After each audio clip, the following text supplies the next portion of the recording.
Good morning. The video that I posted in the group only lasted for like 30 seconds, maybe, if that.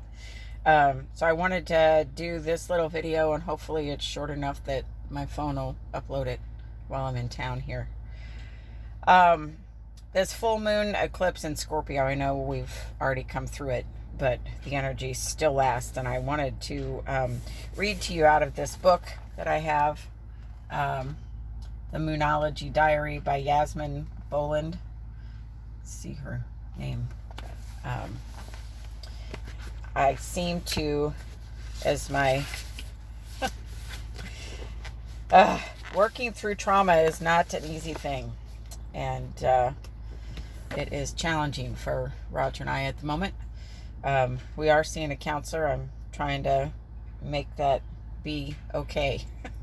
And me not have to know everything. And anyway, so she says, I'm just going to read from here. If ever there was a month to make detox your aim, this is it. This full moon is taking place in the sign of Scorpio.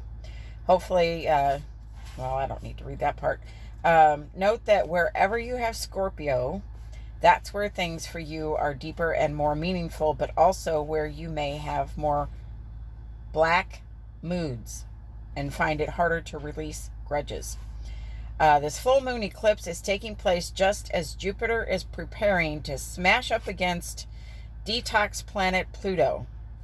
In other words, if we add the release aspect of the full moon eclipse to the Jupiter-Pluto energies, we have the perfect storm needed to help us release the past and let go. So I wanted to do a little video on the doing. As a life coach, and I go in and out of that, I guess, as people call me and want me to coach them. I'm all about the doing, getting to the doing part. Not just reading something and saying, oh, that's nice, or taking a course and saying, oh, that's lovely, and then it goes on the shelf and you never integrate it and you never change your life and you never do anything different. I'm really into the doing. What activities, what actions can you take? What can you execute in order to actually really change? So how do you release things? That's what I wanted to go over. How does that happen, and how is that possible? And do you actually release things when you release things? A lot of you that do full moon circles, you know that the full moon is about releasing. Sometimes we write things down. The moon circles I used to have, we used to write little things down on a piece of paper and go out back and burn it and release it. So that's one way. Another way is journaling. And you can either journal and then keep it, or journal and burn it. Writing just blips down on paper and burning it, that's a way to energetically release it. And then talking to a friend or to a counselor or to someone, and just getting it out of the energetic system in your body. Get it out of, and be able to release it that way. Now, this is the second level that many people don't talk about. And that is, it's not a one and done usually for most people. It'll be, okay, so I'm going to quit biting my fingernails. Okay, so I write that on a piece of paper and I burn it and I release it.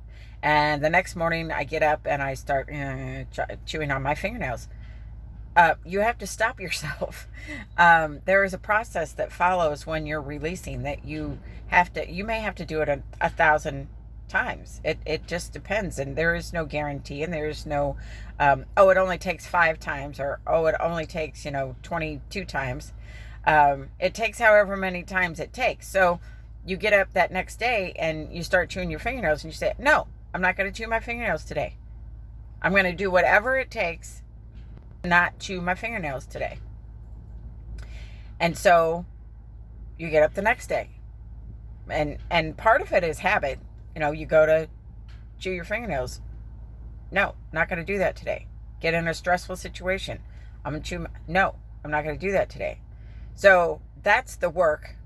That's the secondary level of releasing things, is you can release and do the ritual, do the activity, whether it's journaling, talking to somebody, burning things.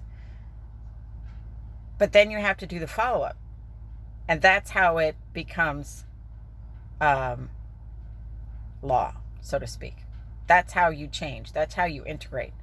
That's how you really release something. So, have a good day. Bye.